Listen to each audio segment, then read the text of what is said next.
দর্শক আসসালামু আলাইকুম রহমতুল্লাহি ওবরকাতুহু। আপনারা কেমন আছেন সবাই? চলে আসলাম নরোজ নিউজ 24.tv থেকে খেলার সংবাদ নিয়ে। তো গতকালকে আমরা ছিলাম যে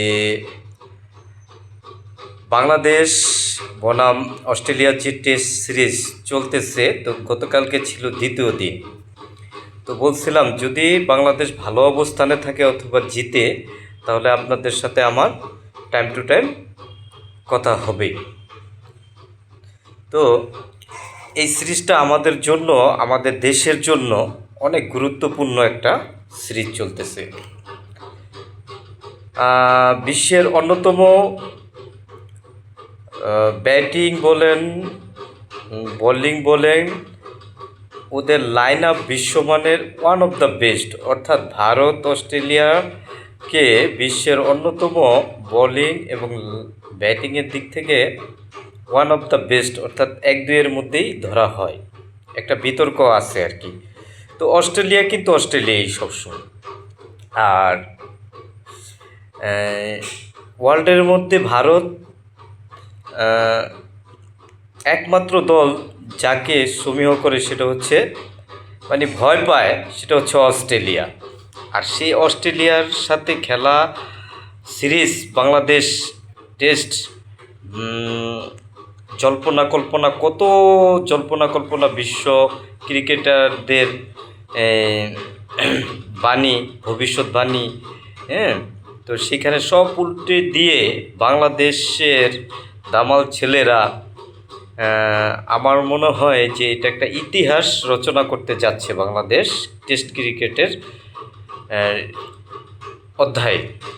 নতুন একটা অধ্যায় সূচনা করবে বাংলাদেশ, এই প্রত্যাশা করি। যে ঘটনা সম্ভবত ঘটাই দিবে, যে পরিস্থিতিতে আছে, খেলার যে পরিস্থিতিটা আছে, সেখানে সম্ভবত বাংলাদেশ ঘটনা ঘটাই দিবে।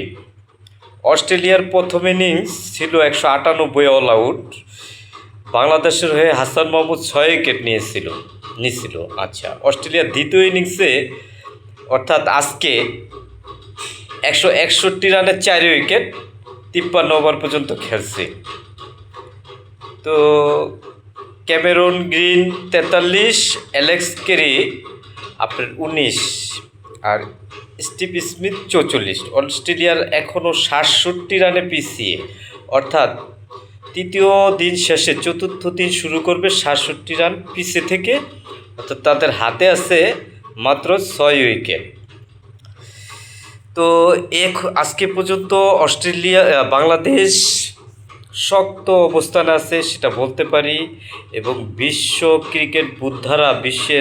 ক্রিকেট বুদ্ধারা তারা বলতেছে যে বাংলাদেশ জেতার মানে 75-80 পর্যন্ত তারা একটা ভবিষ্যৎবাণী করে দিছে। তো এখন সময়ের অপেক্ষা যে বাংলাদেশ ইতিহাস জন্ম দিবে কি দেবে না। তো আশা করি এই 5 দিন সময় আছে, তো এই 5 দিন সময় লাগবে না, কালকেই হয়তো বা এই টেস্টের রেজাল্ট আনা সম্ভব। যদি প্রথম সেশনে বাংলাদেশের বোলাররা ভালো কিছু করে দেখাতে পারে, অর্থাৎ তাদেরকে যদি অল আউট করে দেয় আর অল্প কিছু রানে, তো বাকিটা হয়তো দ্বিতীয় ইনিংসে যে টার্গেট পড়বে, হ্যাঁ, ওই টার্গেট অনুসারে আমার মনে হয় যে পঞ্চম দিন নাও গড়াতে পারে। তো আশা করি চতুর্থ দিনেই বাংলাদেশ একটা রেজাল্ট আমাদেরকে দিবে। এবং বাংলাদেশের ক্রিকেটাররা, যারা দর্শক আছে, যারা কোটি কোটি দর্শক আছে, যারা একটা ভালো রেজাল্টের জন্য, ভালো এই জয়ের জন্য মুখিয়ে আছে, যে অস্ট্রেলিয়ার মতো দলকে যদি আমরা প্রথম টেস্টে হারাতে পারি, তাহলে পৃথিবীর ওয়ার্ল্ডে একটা অন্যতম ইতিহাস এবং একটা রেকর্ডের জন্ম দিবে। এবং আমি মনে করি যে ক্রিকেট বিশ্ব টেস্ট জগতে বাংলাদেশকে অন্যভাবে চিনবে। তো আশা করি সবাই ব্যাপারটা বুঝতে পারছেন। তো দেখা যাক, আবার কালকে দেখা হবে ইনশাল্লাহ দোয়া করবেন সবাই যেন কালকে আমরা এই জয় নিয়ে আপনাদের কাছে আসতে পারি। তো নওরোজ নিউজ 24.tvর পক্ষ থেকে সবাইকে আন্তরিক শুভেচ্ছা অভিনন্দন। সবাই ভালো থাকবেন। আসসালামু আলাইকুম ওয়া রাহমাতুল্লাহি ওয়া বারাকাতুহু।